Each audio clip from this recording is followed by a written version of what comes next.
Moi, j'avais, non, j'ai un stop. C'est voilà, tu as arrêt de fumer, pas de bénéfice qu'il faut faire gagner. L'argent cigarette, c'est pas trop beaucoup. Alors ça, nous avons du pain, acheter de nourriture pour nos enfants, mais nous avons fait d'économie. Et là, je conseille tout le monde qui veut fumer une cigarette. Il n'est pas difficile pour arrêter de fumer une cigarette, mais besoin d'une volonté. Si on veut arrêter, ça l'idée où ça. Parce qu'une cigarette, il n'est pas capable de continuer de fumer. C'est nous qui vous allez, mais vous arrêtez avec toi, parce que tu peux de nous la santé, tu peux détruire la santé. Madame Missier, bienvenue dans cette émission-là. C'est l'année-là pour Journée mondiale sans tabac. L'OMS permet l'accent sur l'engagement pour arrêter de fumer.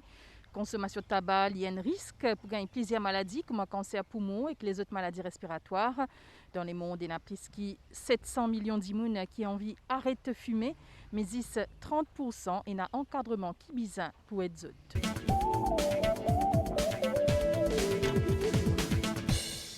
Concernant la consommation du tabac sur une échelle globale, l'OMS, l'Organisation mondiale de la santé, cette année-là, montrait une nette augmentation dans le nombre de décès attribués au tabagisme. L'année dernière, il y avait que 7 millions de décès à cause du tabac. Cette année, c'est 8 millions de décès à cause du tabac. Et que là-dedans, 1,2 million, c'est à cause d'un second-hand smoker. C'est même qui nous peut appeler auparavant un passive smokers. Toujours, il me fait ressortir aussi qu'il y a un plus grand consommateur, un pays qui consomme le tabac plus, c'est 80% de middle and low income countries. Quand un pays qui peut encore développer en voie de développement ou ça de sous-développé. Aussi, l'Organisation mondiale de la santé, les types chiffrés précédemment d'après le SDG, le Sustainable Development Goal, qui prenait une réduction de consommation par 30% arrivé 2025. Mais là, d'après ce même rapport qui est établi, tu trouves une nette augmentation. Toujours est-il qu'à Maurice, le nombre de fumeurs nous trouve dans le NCD Survey, le Non-Communicable Disease Survey de 2015. Nous notons une légère baisse dans le pourcentage de fumeurs à Maurice, une sortie de 21% en 2009, il arrive 19,3% en 2015. Et que là-dedans, quand on trouve ça 19,3% en 2015 là, 38% c'est monsieur qui peut fumer. Et 3,8% madame peut fumer. Avec pandémie COVID-19, Dimoun fin prend encore plus conscience de maladies respiratoires. Là, à l'instant que je peux causer avec vous, nous dans la pandémie de Covid, il n'y a aucun événement qui a fait nous prendre conscience que la santé respiratoire est primordiale. Et non, différentes maladies, une personne bien sensibilisée par rapport à cette maladie-là, surtout un fumeur, parce qu'ils trouvent une photo, là, nous un paquet de cigarettes, ou une maladie cardiovasculaire, ou une hypertension, guérison, une blessure dans une extrémité pour un diabétique retardé. Il y en a plusieurs photos. Mais là, nous vous mettons l'accent aussi sur une maladie infectieuse respiratoire et le tabagisme. Comment on trouvait dans la période de Covid, déjà que ce virus-là, il y a une affinité pour la voie respiratoire, mais si vous pouvez fumer, vous pouvez déjà fragiliser vos bronches dans un premier temps. D'autre part, nous trouvons aussi à Maurice, une maladie qui est plus commune concernant la non-communicable disease, c'est l'hypertension et la maladie cardiovasculaire. Et 3 quarts dans ce patient-là, c'était soit un antécédent fumeur, soit se peut fumer en ce moment même, dans le cours de la maladie. Cigarette et n'a plusieurs milliers de substances dangereuses. Dans cigarette, il y a environ 40 000 substances. Là-dedans, le FDA, le Food Drug Act, il analyse les composants cigarette, il trouvait qu'il y a 40 cancérigènes type A déjà. C'est une substance qui est analysée, qui est un composant de la fumée de cigarette, qui est directement lié avec le cancer. Ou bien connu, qui plusieurs cancers causés par la nicotine et le tabac.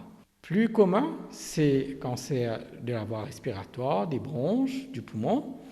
Et ensuite, surtout chez les dames, il augmente le risque de développer cancer du col et cancer du sein.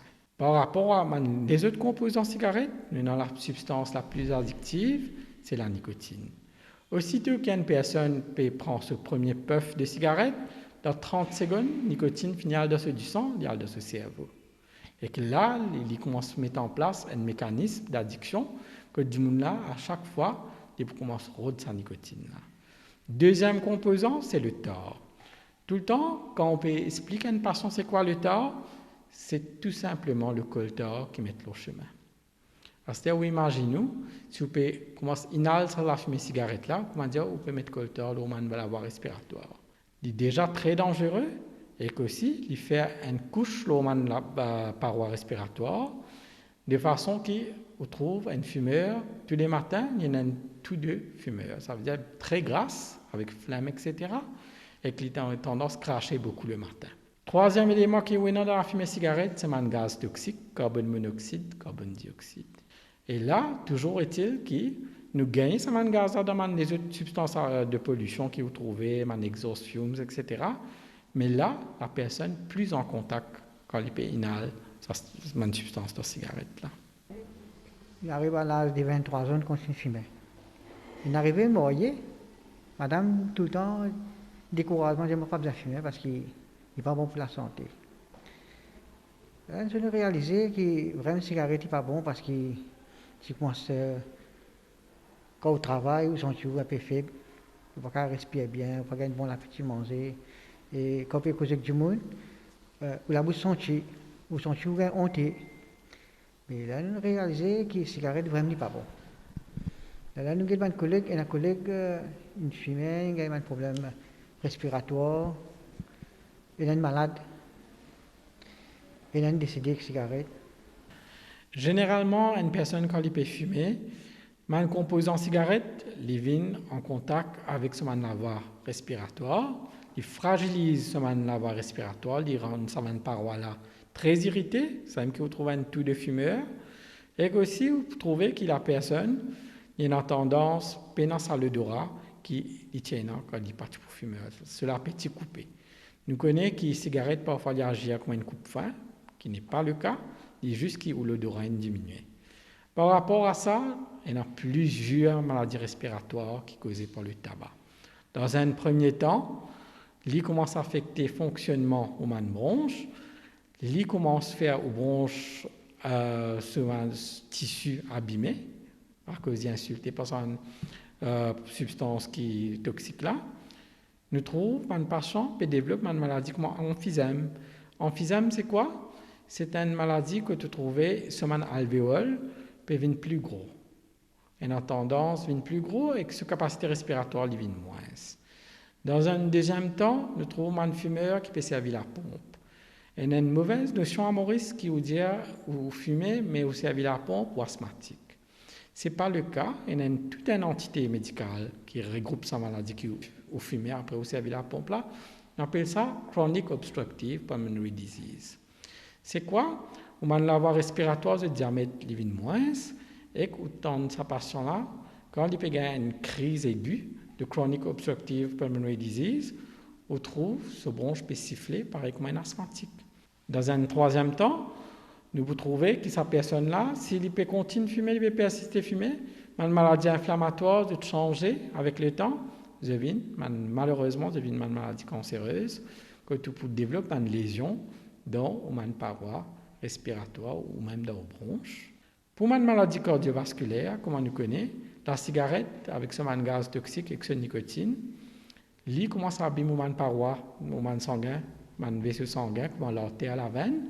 Et là, si on a un fort taux de cholestérol, on peut trouver une artère, surtout les artères périphériques, ça veut dire dans une extrémité, la main, les pieds, dans les yeux, dans le cœur, sont abîmés et sont bloqués, et que la circulation n'est pas pareille.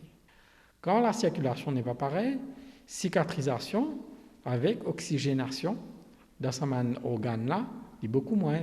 C'est même qui nous trouve un diabétique qui peut fumer, cette plaie prend les temps pour guérir. Man du monde qui peut fumer, c'est dans plus de troubles cardiovasculaires parce qu'il est les cœurs pas assez oxygénés. Madame qui fumait aussi, bien prend précaution. Madame, toujours nous sensibilisons Et il y a un élément très très important qui nous met au courant quand je peux venir dans une clinique anténatale ou soit je peux venir consulter général dans un centre de santé à l'hôpital. Nous toujours faisons part qui le traitement contraceptif à base d'hormones et la cigarette ne font pas bon ménage. Parce que ces deux éléments-là, par eux-mêmes, augmentent le risque de cancer du sein et du col de l'utérus drastiquement. Ça veut dire le risque augmenté beaucoup. Ainsi de suite, comme pour madame toujours, nous cause l'infertilité parce que man fumeuse, je prends une période un petit peu plus irrégulière, ce taux de fertilité réduit, fécondation aussi réduit. Nous sensibilisons toute une personne d'une bonne tranche d'âge dès l'adolescence jusqu'à la ménopause. Il ne faut pas qu'il y ait madame enceinte fumer. Et une autre catégorie qui nous a causé très important quand nous causons la cigarette et la femme, c'est la cigarette et la femme enceinte. Il n'y a à aucun moment que la femme enceinte peut fumer. Une madame enceinte n'est pas supposée fumer, et il y a plusieurs raisons à ça. Parce que dans le premier trimestre, premier 3 mois de grossesse, c'est le développement des organes et du système nerveux de l'enfant. Alors, si on commence à fumer au tout début de la grossesse, il peut affecter ce processus que mon organe peut former là. Deuxièmement, quand on peut la femme enceinte, s'il fume pendant la grossesse, le nourrisson quand il est l'enfant quand il est, il y a plus de risque né prématurément dans une première instance. Deuxièmement, ce poids de naissance est beaucoup réduit. Ça veut dire qu'il est pour moins que 2,5 kg. D'autre part, il y a une autre affaire qui nous appelle, une autre entité médicale qui nous appelle, on appelle ça code DEF. C'est quoi le code DEF? C'est la mort subite du nourrisson dans les premiers 3 mois qui suivent la naissance de ce nourrisson, parce qu'il y en a un parent fumeur. Là, nous devons bien prendre plus de précautions, sensibiliser les jeunes parents concernant ce fléau-là, et que nous devons sensibiliser toujours dans les traitements qu'on prodigue dans les centres de santé à l'hôpital, dès le début de la grossesse. Si un patient peut fumer dans une grossesse, nous avons toujours référé dans un centre de sevrage tabagique, mais juste pour le counseling et le support psychologique. Nous encourageons à arrêter de fumer et que nous aussi de nous donner un support, nous revoyons chaque 1 semaine, 2 semaines, juste pour réanalyser l'état de santé. Ban fumeur passif aussi, c'est à risque. Concernant un fumeur passif, précédemment, la notion, c'était il n'y a que le fumeur actif, ça veut dire ce qui peut fumer, et que le fumeur passif. Mais avec les nouvelles observations que l'OMS fait au niveau de la fumée de cigarette, nous avons second-hand smoking et third-hand smoking.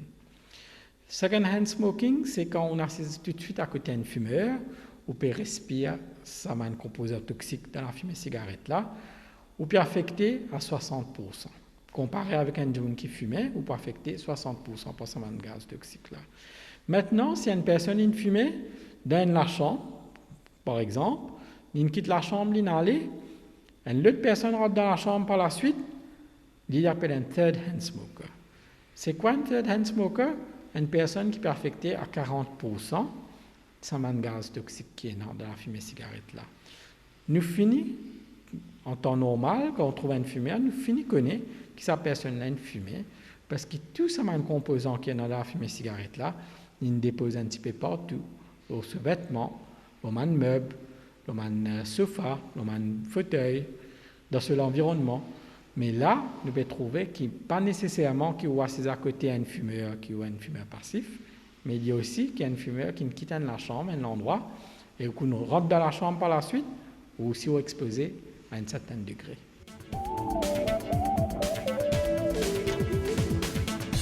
Si un dimoun envie arrêter de fumer, il a l'effet bénéfique bien important et immédiatement, lorsque la santé, laisse-nous guetter ça plus en détail. Moi, je commence à fumer depuis l'âge de 14 ans. Ça, c'est comme un camarade peut fumer, mais pour moi, pas dire, je sais moi aussi fumer. Pour moi, personnellement, je suis plutôt aux parents là-dedans. Parce que ça va dire, comme je disais, comme le boîtier mettait dans la chaîne d'eau, les pieds, la vérité, dans la chaîne d'eau, les pieds. Oui, c'est pour arrêter, pour capable. Mais pas dire pas capable de faire, mais bien à volonté. Mais moi, je ne plutôt pas fumer.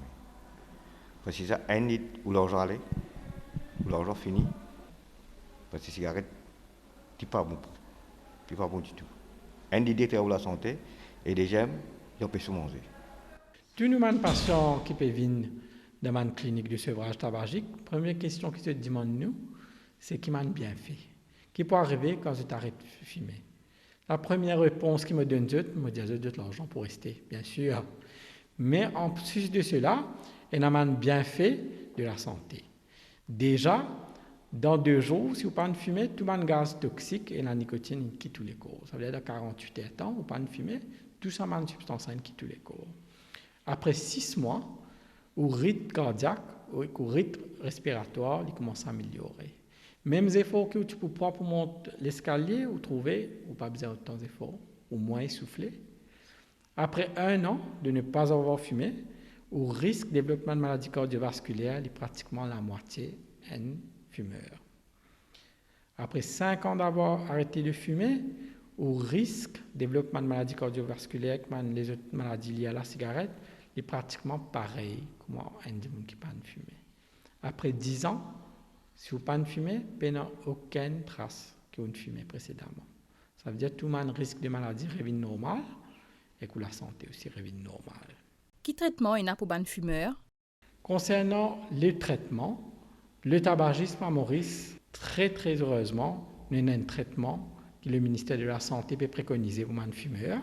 Il est déjà en fonctionnement à travers une clinique de sevrage tabagique, ça veut dire une Tobacco Cessation Clinic. Ça, une Tobacco Cessation Clinic est dans toute région. Je suis affilié avec un hôpital régional et que je te fais un soin. Je te produis un soin, un fumeur qui est intéressé à arrêter de fumer. Pour être totalement en aliment avec le thème de l'OMS, l'Organisation mondiale de la santé, ça l'année-là, le thème c'est Commit to Quit. Ça veut dire encouragement de fumeurs à cesser de fumer. Ça, Tobacco Cessation Clinic là, il y a un traitement très adapté. Il y a un traitement en 2 volets. Premier volet, c'est un psychothérapeute, ça veut dire un infirmier ou soit une infirmière qui est formé dans le traitement, qui vous donne un counseling. Il vous donne un counseling, il vous donne un support psychologique, il peut analyser un petit peu au profil de fumeur, il peut guetter un petit peu qui a été aux dépendances, il peut prendre en considération tout le monde maladie. Nous pouvons faire aussi un examen clinique très bref, que nous prenons tension, nous guettons un petit peu, personne n'est pas obèse ou soit le surpoids, nous guettons un petit peu ce pulse rate, ça veut dire le pouls, nous guettons un petit peu plusieurs facteurs. Après 2 semaines du counseling, le patient, il guette le médecin qui peut traiter pour cette addiction à la nicotine. Toujours est-il que quand un patient peut présenter devant un docteur, qui peut faire ce traitement-là avec ce patient-là, il n'est pas pour dicter docteur-là qui traitement il besoin. Dans un premier temps, ce médecin-là, il peut évaluer par rapport à sa counseling qui sa psychothérapeute l'a fait, il peut guetter un petit peu que les cas avec ce patient-là, et ensuite, il peut commencer un traitement pharmacothérapeutique. Le traitement pharmacothérapeutique, il dure 10 semaines au maximum. Mais tout peut dépendre de nos progrès patients. Si le patient peut progresser vite, vous pouvez trouver que le traitement aussi peut accélérer et qu'il n'est pas nécessairement qu'il complète 10 semaines, ou 6 semaines même, nous trouvons le patient, il arrête de fumer et ne peut pas fumer jusqu'à ce jour. Les traitements, où il y a plusieurs agents pharmacothérapeutiques, il y a plusieurs médicaments, où il y a un traitement par comprimé. Ce médicament-là est adapté pour une personne qui est assez jeune, qui n'a aucune comorbidité, qui passe sous l'emprise de l'alcool et qui consomme l'alcool régulièrement, ou soit nous avons le traitement à base de patch, on appelle ça nicotine replacement therapy. Il y a un traitement sur dosage de patch. Qui me peut dire sur dosage de patch, où il y a un patch de nicotine qui la personne a appliqué sur la peau, qui peut donner une petite dose de nicotine à toute heure pour pallier le manque s'il arrête de fumer. Et que ça patch-là, vous pouvez lire en plusieurs dosages. Vous pouvez lire en 21 mg, 14 mg, 7 mg, dépendant du nombre de cigarettes qu'une personne peut fumer. Salanila puis encourage encore plus d'immunes à arrêter de fumer. Le thème de l'OMS, l'Organisation mondiale de la santé de cette année, c'est Commit to Quit. C'est quoi? C'est éventuellement une personne qui peut fumer ou encourage-lui à arrêter de fumer. Il y a deux moyens pour arrêter de fumer. Premièrement, on va arrêter par vous-même.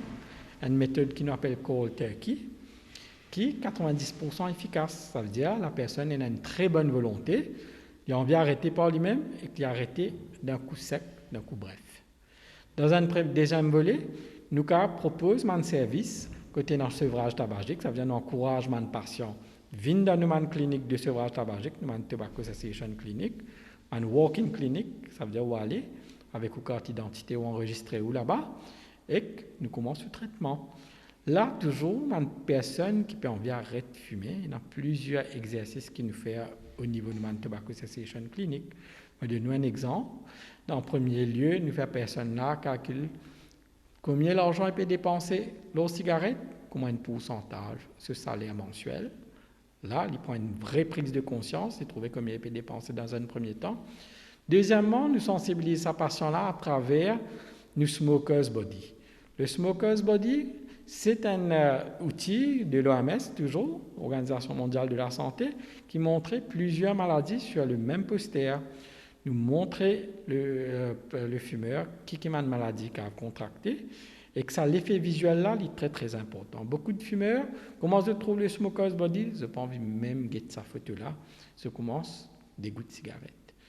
Troisièmement, une personne qui a envie d'arrêter de fumer, nous encourage de set a quit date. C'est quoi? Ça veut dire que s'il a envie d'arrêter de fumer, il met une date spécifique pour arrêter de fumer. Il y a l'anniversaire de madame, il y a l'anniversaire de monsieur, son conjoint. Il y a l'anniversaire de ses enfants, n'importe quoi. Il y a un jour qu'il est retraité, il y en a beaucoup qui viennent. Et que nous, à ça, l'argent qu'ils ont dépensé pour cigarettes là, nous encourageons de s'élever pour une autre activité qu'ils ont content de faire. Il y a un principe de token économie, comme on appelle en termes médicaux, qui, si un patient peut faire des efforts, après un certain temps, il gagne une récompense pour ces efforts. Ça, nous servons ça beaucoup au niveau du counseling de notre tobacco cessation clinique et que nous encourageons les patients à arrêter de fumer.